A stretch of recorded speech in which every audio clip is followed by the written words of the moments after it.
Europe سے make up کا سامان آتا ہے نا، تو جو کمپنیوں کا مالک ہے ایم ٹی گلیز انگریز، اس نے اس حقیقت کو بیان کیا ہے. اس کی جو پوری کتاب ہے کہ اس فیکٹری میں کیا کیا چیزیں بنتی ہیں اور کس کس سے وہ چیزیں بنتی ہیں، میک اپ کا سامان. پروفیسر احمد صقر ہیں بیروت میں، یہ غیرت مند مسلمان، انہیں پتا چلا تو انہوں نے پھر اس کو پوری دنیا میں پھیلایا کہ یہ ہو رہا ہے مسلمان قوم کے ساتھ. وہ ایم ٹی گلیز لکھتا ہے کہ ہم جتنی سرخی بنا رہے ہیں، یہ جو ہماری عورتیں ہونٹوں پہ لگاتی ہیں لپسٹک سرخی، وہ ایم ٹی گلیز کہہ رہا ہے یورپ میں بننے والی، چائنا میں بننے والی، جرمنی میں بننے والی، امریکہ میں بننے والی، ساؤتھ افریقہ میں بننے والی جتنی سرخی ہے، ہر سرخی میں ہم خنزیر کی چربی ڈالتے ہیں.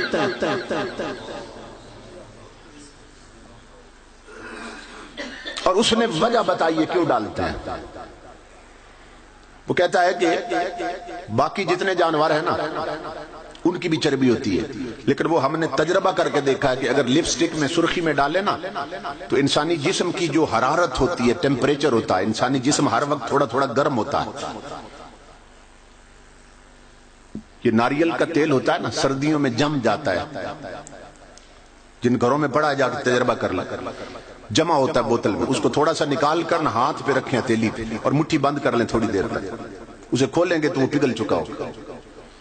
اب اندر آگ جل رہی تھی، کس نے پگھلا دیا؟ انسانی جسم میں تھوڑی حرارت ہوتی ہے، تپش ہوتی ہے، ہر وقت ہر انسان کے جسم میں رہتی ہے، تو وہ پگھلا دیتی ہے. تو وہ کہتا ہے کہ ہم نے تجربہ کیا، ایم ٹی گلیز کہتا ہے کہ باقی جانوروں کی چربی ہم نے ڈالی ہے نا سرخی میں، تو وہ چیک کیا ہے کہ انسانی جسم کے جو ٹیمپریچر ہے، حرارت ہے، جو تپش ہے، تو وہ عورتیں جب یہاں لگائیں گی نا تو پگھل جائے گی اور نیچے بہ جائے گی. تو وہ کہتا ہے کہ ہم نے تجربہ کیا کہ خنزیر واحد وہ جانور ہے جس کی چربی انسانی جسم کی تپش پہ پگھلتی نہیں ہے، اس لیے ہم ہر سرخی میں ڈالتے ہیں. اب بات سمجھ آئی آپ؟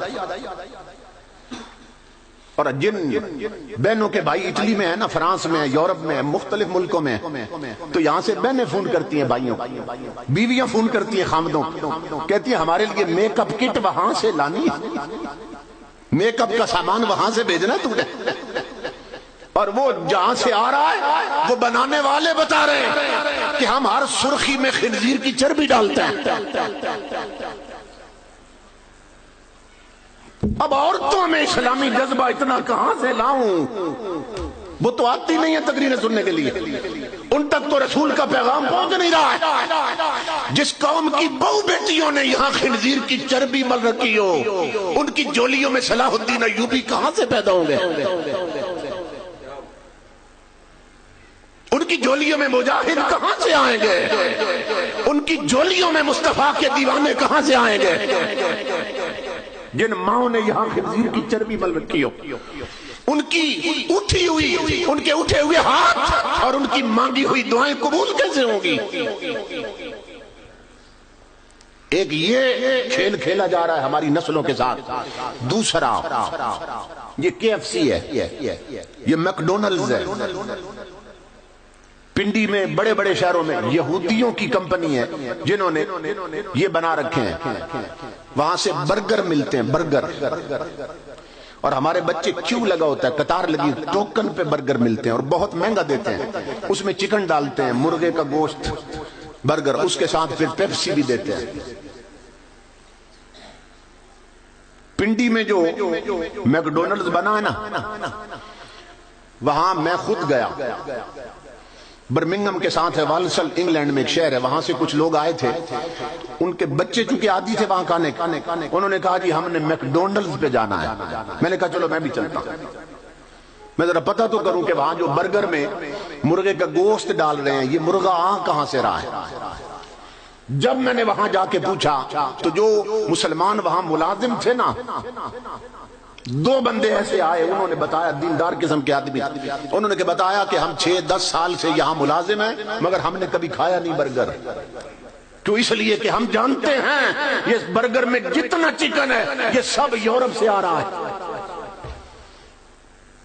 انگریز بھیج رہے ہیں اور انگریز تکبیر نہیں پڑھتے. میں نے وہاں ان کے ذبح خانے دیکھے ہیں، بڑی بڑی قطاریں لگی ہوتی ہیں مرغوں کی. کس کے ساتھ؟ تاریں بجلی کی ہیں، تاریں ان کے ساتھ مرغے لٹکا دیتے، کرنٹ دے کے مارتے ہیں انہیں، اور اس کا گوشت برگر میں ہماری نسلوں کو کھلایا جا رہا ہے. جس پر تکبیر نہیں پڑی گئی، جو حرام ہے، وہ ہماری نسلوں کے خون اور گٹی میں اتار دیا گیا.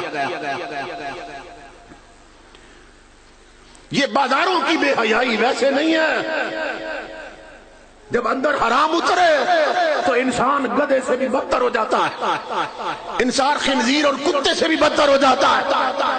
یہ جن کے دوپٹے اترے ہیں اور جو اپنی ماں بہنوں بیٹیوں کو اور بگمات بنا سنوار کر بازاروں میں لائے ہیں، ان کی خوراک ہی ایسی ہو چکی ہے، ان میں شرم اور غیرت نام کی کوئی شے نہیں رہی. یہ صورتحال ہے. 15 صدیاں پہلے میرے آقا نے فرمایا تھا، امام الانبیاء نے فرمایا تھا، میری امت پہ وقت آنے والا ہے کہ اسے پرواہ ہی نہیں ہوگی حلال کر رہی ہے کہ حرام کر رہی ہے. امام الانبیاء کے غلاموں، جب اندر حرام اتر گیا، یہاں حرام لگا رکھا ہے، کہاں کی دعائیں، کہاں کی نمازیں، کہاں کا خوف خدا. تو ان چیزوں پر توجہ کی ضرورت. مگر اس کے لیے کون آمادہ ہوگا؟ کس میں ہمت ہے کہ وہ اپنے گھر کو ان چیزوں سے پاک کر سکے؟ کیونکہ ہم تو بیگمات کے اندر ہے نا، ہم تو بیویوں کے نیچے لگے ہوئے ہیں. امام الانبیاء نے فرمایا تھا، اے مردو، چونکہ سارے مرد بیٹھے ہیں، اپنے نبی کا پیغام سنو. امام الانبیاء نے فرمایا تھا، اے مردو، اذا جاء امورکم الى نسائکم فبطن الارض خیر لکم من ظہرہا، کہ اگر تمہارے گھر کے معاملات عورتوں کے ہاتھ میں چلے جائیں اور سارے فیصلے عورتیں کرنے لگ جائیں تو آقا نے فرمایا تمہارے لیے زندہ رہنے سے مر جانا بہتر ہے. میں نے حدیث پڑھی حضور کی، فرمایا مردوں مردے نہ بننا، غیرت مند مرد بن کے رہنا. آج گھروں کے سارے معاملات عورتوں کے ہاتھ میں چلے گئے. بہو بیٹیوں کی شادی پہ رسمیں کون کون سی ہونی ہیں، یہ فیصلہ عورتیں کرتی ہیں. دلہن کا لہنگا کہاں سے خریدنا ہے، لباس کیسا ہونا چاہیے، میک اپ کس بیوٹی پارلر سے کرانا ہے، یہ فیصلے عورتیں کر رہی ہیں. اولاد کے رشتے کہاں کہاں کرنے ہیں، یہ فیصلہ بیگمات کرتے ہیں. بچوں نے کس کس فیشن کے کپڑے پہننے ہیں بیٹیوں نے، یہ فیصلے مائیں کر رہی ہیں. اور میرے آقا نے فرمایا اگر تمہارے معاملات عورتوں کے ہاتھ میں چلے جائیں تو مردوں تمہارے لیے پھر مر جانا بہتر. دل کے پھپولے جل اٹھے سینہ کے داغ سے، اس گھر کو آگ لگ گئی گھر کے چراغ سے. آقا کے ذکر کی مجلس میں آنے والوں، اگر اپنی زندگیوں کو بابرکت بنانا چاہتے ہو، اگر اپنے گھر کے ماحول میں پاکیزگی لانا چاہتے ہو اور گھر کا ماحول جنت کا بنانا چاہتے ہو، جنت کا ماحول، تو میرے آقا نے جو ترتیب دی ہے اسے نہ بدلو. یہ سی ڈی تیار ہو رہی ہے، ہو سکتا ہے کئی میری مائیں بہنیں بیٹیاں سنیں، غور کریں جو میں کہنے لگا ہوں.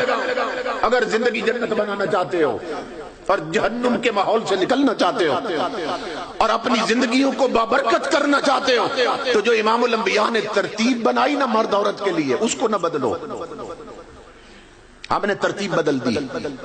دیکھیے نا، ٹوپی سر کے لیے اور جرابیں پاؤں کے لیے ہوتی ہے. اب کوئی بندہ کہے میں ترتیب بدل دوں گا، جرابیں سر پہ پہنوں گا اور ٹوپی پاؤں میں، تو ہر کوئی کہے گا پاگل ہو گیا.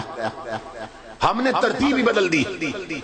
امام الانبیاء نے اور قرآن نے اور حدیث نے جو ترتیب